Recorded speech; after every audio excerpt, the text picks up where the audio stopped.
Salut, bienvenue à toi dans ce nouvel épisode. Aujourd'hui, j'avais envie de te parler du business et surtout de quel est le type de business qu'on peut choisir quand on est multipotentiel. Moi, je sais que ça a été une vraie problématique et ça pendant quasiment 6 ans. Donc c'est pas un sujet anodin pour moi si je t'en parle aujourd'hui. Et je pense qu'il y a peut-être beaucoup de personnes qui sont dans le même cas que moi. Et j'espère en tout cas que cette vidéo pourra aider ces personnes. Donc si tu te reconnais là-dedans, eh ben, reste jusqu'à la fin, parce que j'ai beaucoup de choses à te partager par rapport à ça. Faut savoir que j'ai toujours été multipotentiel depuis tout petit. J'ai toujours aimé plein de choses, apprendre plein de choses, très curieux, une grande curiosité.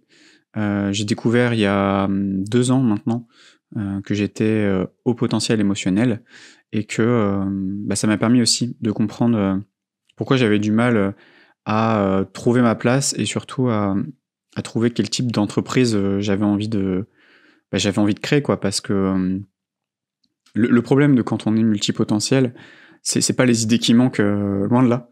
Euh, c'est vraiment c'est dur de canaliser toutes ces idées, toutes ces pensées, toutes ces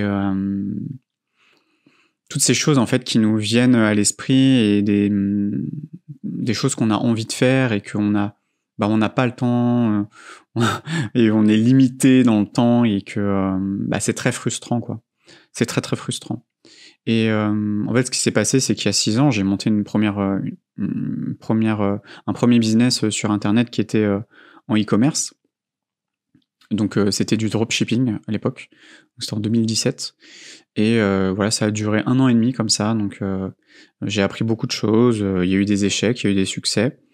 Mais surtout, ce que ça m'a appris, c'est ce que j'aimais et ce que je n'aimais pas. Et en fait, ce que j'ai remarqué, c'est que j'occultais ce que je n'aimais pas.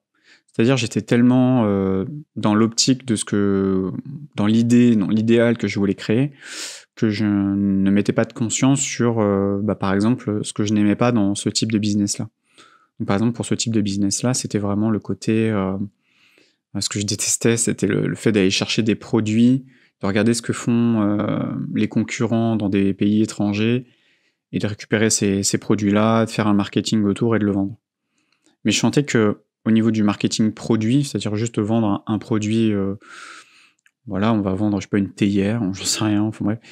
Je sentais que j'avais pas d'affinité par rapport à le fait de vendre un produit physique. Je sais pas, ça m'en jouait pas plus que ça de faire juste du commerce pour faire du commerce. Voilà. Donc voilà, j'avais déjà touché ce point-là. Et puis l'année qui a suivi, j'ai monté une société dans le tourisme, donc société plutôt dans les locations courte durée. Donc on avait plusieurs. J'ai fait ça avec un associé. On avait plusieurs appartements près de Roissy. Donc ça a duré 3 ans comme ça. Et en parallèle, voilà, j'avais lancé un blog sur l'affiliation.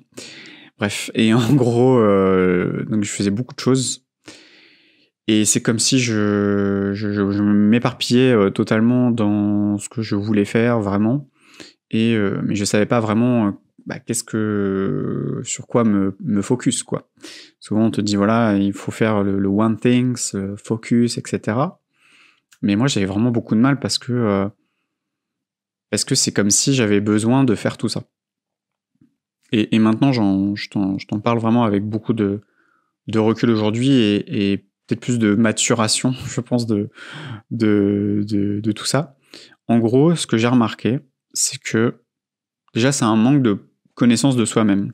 C'est-à-dire qu'en nous, on a vraiment plein de parts de nous qui ont besoin de s'exprimer régulièrement. Peut-être pas tout le temps, mais on va dire régulièrement, elles doivent être nourries, alimentées.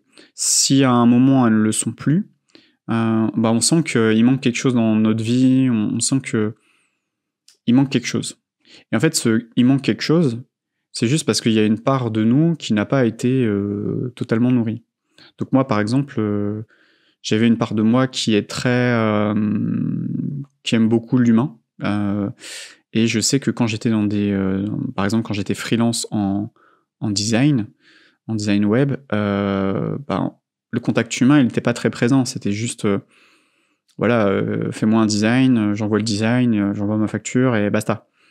Alors c'est vrai que pour des personnes qui n'aiment pas trop le contact humain, qui n'aiment pas trop parler avec les gens, ça les fatigue et tout, bah du coup, pour ces profils-là, c'est difficile.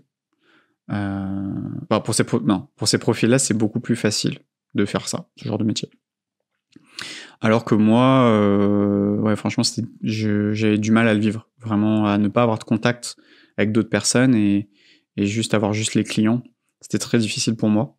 Donc voilà, ça c'est un premier point, c'est de savoir est-ce qu'on est plutôt pur introverti ou pur extraverti ou au milieu des deux. Moi je suis un peu au milieu des deux. Peut-être un peu plus vers l'extraversion.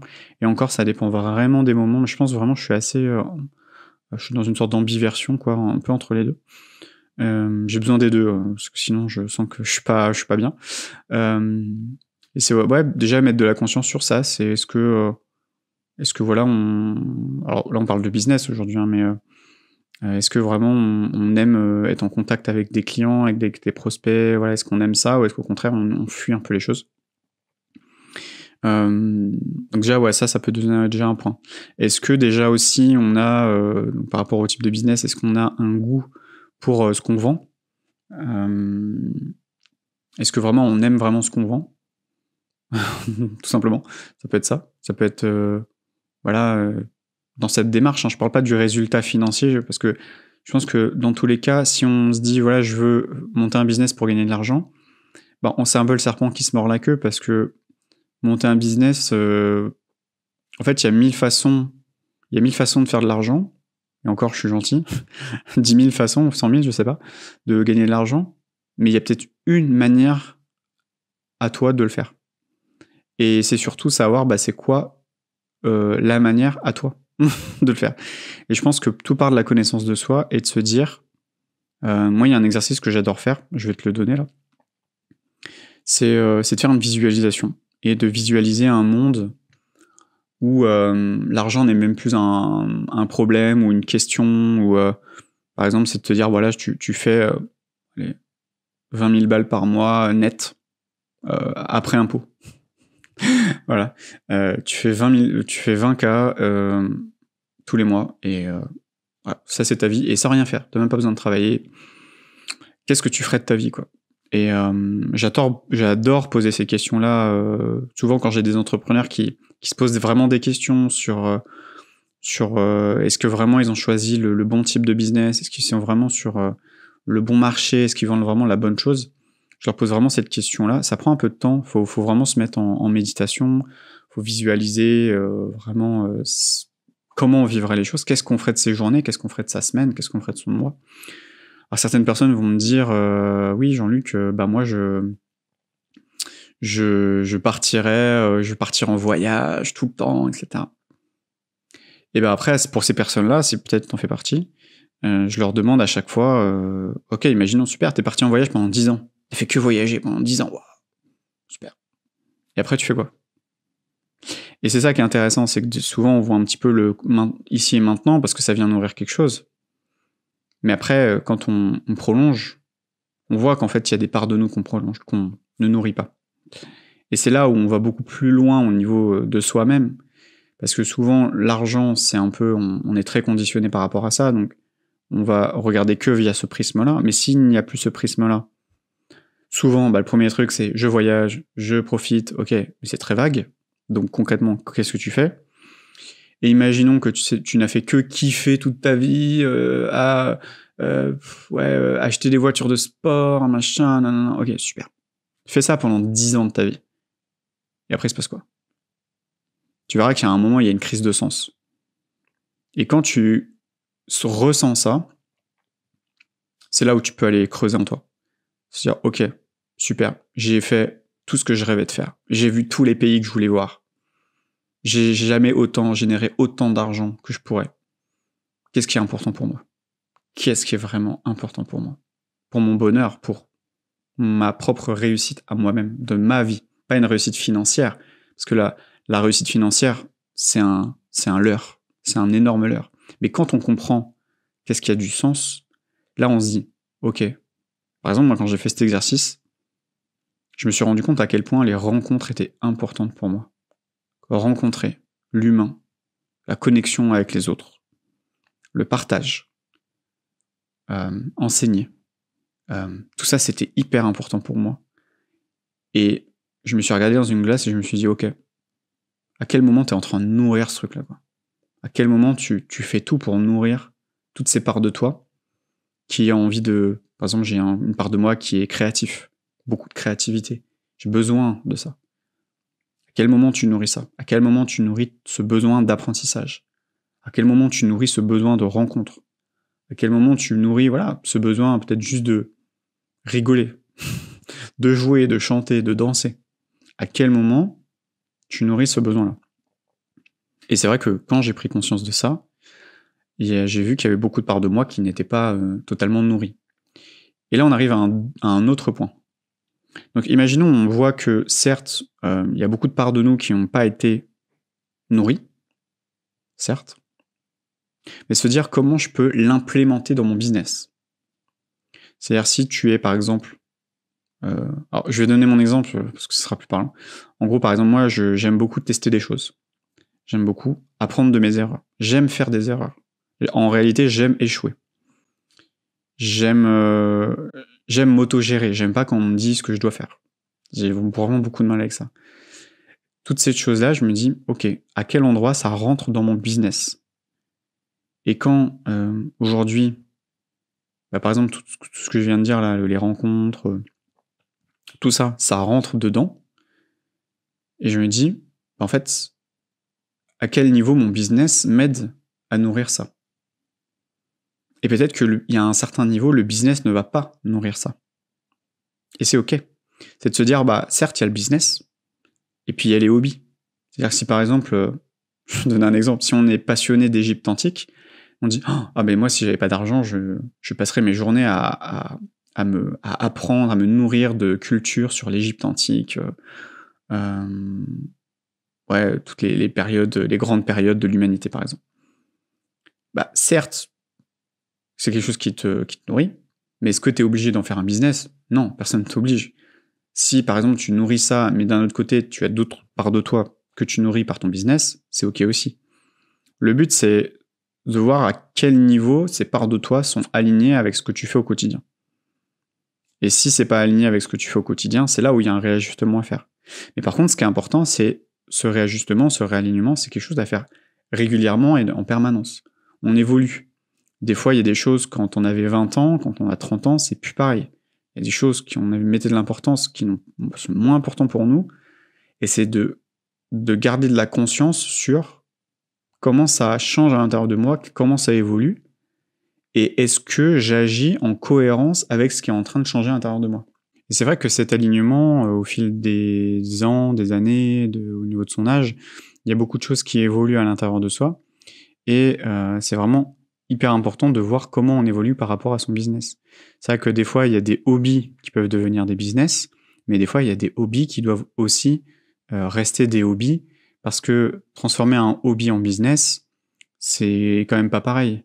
Moi, je vois à l'époque, j'avais vraiment ce hobby de faire de la production musicale, et je voulais en faire un vrai business. Alors certes, je vendais des musiques instrumentales, j'en vendais, mais c'était pas, disons que c'était pas moi. C'est-à-dire que alors oui, c'est sûr, c'est agréable d'être payé pour faire quelque chose qu'on aime, forcément, mais je sentais que ça avait quand même, pour moi, ça avait beaucoup plus de sens que ça reste juste un hobby, plutôt que ça devienne une sorte de métier où, en fait, quand c'est ton métier, tu fais ça quasiment tous les jours. Je veux dire, un producteur de musique, il produit de la musique tous les jours. Moi, j'aimais bien ça me faisait du bien, j'exprimais ce côté créativité, ce côté sens du rythme aussi que j'aimais bien. Mais de là à en faire un métier, il y a une vraie différence. Donc des fois, c'est vraiment des fois séparer les deux, dissocier les deux, de se dire d'un côté, il y a vraiment ce que j'aime à faire en hobby.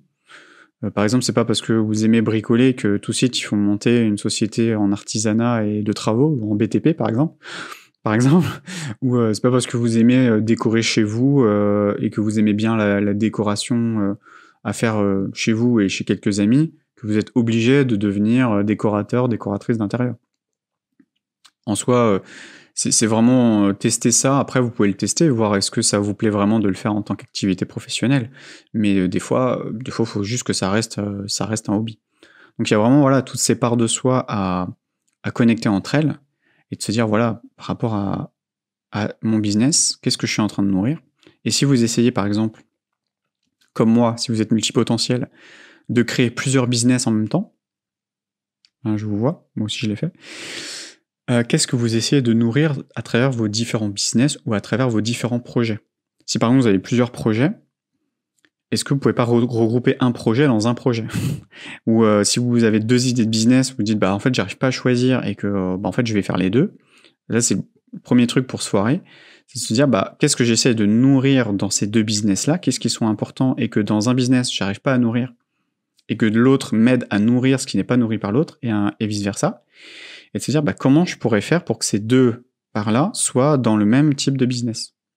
Aujourd'hui, par exemple, moi, j'avais vraiment d'un côté un business beaucoup plus sur le travail émotionnel, le travail sur l'esprit, sur les émotions, et cetera, que je faisais avec, les personnes que j'accompagnais, mais pas forcément des entrepreneurs, hein. Donc cet aspect-là, que j'aimais nourrir, ce côté humain, compréhension, comprendre vraiment qu'est-ce qui se cache derrière, toutes les émotions refoulées. Voilà, il y avait vraiment tout ce côté-là. Et puis d'un autre côté, il y avait vraiment le côté, marketing que j'adore et communication, marketing, savoir se vendre, et cetera. J'adore ça, l'image de marque. Et je me dis: «Mais com» et en fait, j'avais du mal à regrouper les 2, même si j'avais besoin, en fait, des 2. Et dans ma tête, c'est si c'est du marketing, bah, il y a pas d'humain. C'est juste, bah, tu me fais un tunnel de vente, tu me fais des pubs, il y a pas ce côté accompagnement humain. Et d'un autre côté, il y avait vraiment l'accompagnement beaucoup plus humain. Et pour moi, c'était vraiment une barrière entre les 2. Jusqu'au jour où je me suis dit: «Ben, et s'il y avait pas de barrière? Et si tout ça, c'était, ensemble?» Et c'est comme ça qu'après, bah, là, j'ai créé mon propre, business, qui me correspond à moi, qui est vraiment sur la partie stratégie technique et d'un autre côté, l'accompagnement émotionnel qui est en même temps. Et qu'au final, je me suis dit: «Mais quel est le problème que je veux résoudre? Quelle est l'unique problématique que je veux résoudre chez mon client? Et par rapport à toutes ces parts de moi, en quoi ces parts de moi peuvent solutionner son problème?» C'est-à-dire, si aujourd'hui, alors peut-être que ça marche pas pour tout le monde, hein, mais par exemple, si vous avez une part de vous qui a besoin, voilà, c'est cette valeur d'apprentissage, de partage, de rencontre, et vous avez un peu ce sens de l'organisation, bah, peut-être que vous pouvez proposer des formations en présentiel avec des événements pour servir un type de problématique. Et si vous avez peut-être ce côté, formateur en vous, et ben, vous pouvez ensuite proposer des formations en ligne ou des formations en visio, ou alors si vous aimez écrire, bah, vous pouvez écrire des livres pour résoudre cette problématique-là, et toujours en lien avec la problématique. Si c'est avoir une meilleure santé, grâce, voilà, à un tel type de sport ou tel type d'alimentation, bah, voilà, vous allez accentuer là-dessus. Si vous êtes plutôt sur, gagner de l'argent sur internet et que pour vous, pour gagner de l'argent, le mieux c'est, de faire, voilà, de créer, un logiciel par abonnement, bah, vous allez tout, créer, enfin vous allez tout mettre là-dessus en disant: «Voilà, c'est la solution idéale». Si vous êtes dans le marketing, bah, voilà, ça va peut-être être, publicité Facebook et vous allez, tout faire, autour de ça. Et en fait, l'idée c'est il y a vous en fait, on est tous uniques, mais la réponse qu'on va donner au problème va être unique aussi. À part si on regarde les concurrents et on se dit: «Bah, je vais dire la même chose que mes concurrents». Mais ça, là, par contre, c'est se tirer une balle dans le pied parce que vous devenez une sorte de commodité, parce que tout le monde propose la même chose, tout le monde dit la même chose, alors que vous êtes unique, on est tous uniques et il y a des choses en nous qui font partie de nous et qu'on peut mettre dans notre business. Si vous avez un côté, un peu foufou, un peu, je sais pas, vous faites des blagues, mais qu'est-ce qui vous empêche dans votre business de faire des blagues? Qu'est-ce qui vous empêche, et là, ça rejoint aussi le côté authenticité, hein, mais qu'est-ce qui vous empêche, voilà, si vous aimez faire des blagues ou des pranks, voilà, bah, en quoi, vous pouvez pas mettre ça dans votre business? Est-ce que vous pouvez pas faire des pranks, de vos concurrents? J'en sais rien. Par exemple, si vous aimez ce côté un peu drôle, bah, qu'est-ce qui vous empêche de le faire? À part vous-même. Et que, bah, non, ça se fait pas, ça va pas montrer le côté professionnel. Mais ça, tout ça, c'est des croyances.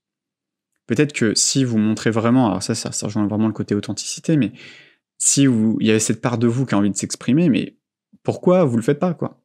Pourquoi vous mettez pas cette part de vous dans votre communication, dans votre entreprise?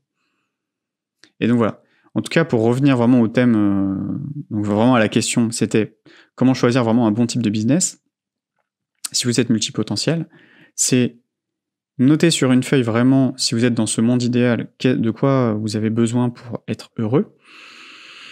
Et sans forcément de l'argent, hein, c'est vraiment... voilà. Et une fois que vous avez identifié ça, dites-vous à quel endroit je le nourris dans mon business. Si aujourd'hui vous ne le nourrissez pas, de quelle manière vous pouvez le nourrir? Peut-être dans vos offres, vous pouvez rajouter des choses dans vos offres qui pourraient nourrir cet aspect-là de vous. Par exemple, moi, il y a une part de moi que je n'ai pas, c'est animer une communauté, créer une communauté, animer une communauté, engager une communauté. Je sens que j'ai beaucoup de mal à le faire. Je sens que c'est pas dans ma nature de le faire. Je suis beaucoup plus dans l'enseignement, dans l'éducation, dans la réflexion, donc pousser à réfléchir, peut-être à prendre conscience de certaines choses. Là, oui. Animer une communauté, faire participer, organiser des... Ça, par contre, je sens que c'est pas du tout moi. Et donc, je ne vais pas aller là-dedans parce que ce n'est pas moi. Et en fait, c'est OK. Peut-être qu'il y a un de vos concurrents qui va le faire parce que lui, ça va lui correspondre. Lui, ça va être son style à lui de manager, de communiquer. Ça sera son style.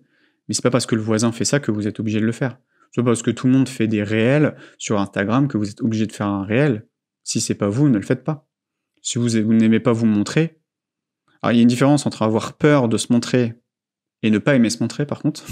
Parce qu'il y a des personnes qui... moi, je disais que je n'aimais pas me montrer alors que j'avais peur de me montrer. C'est différent.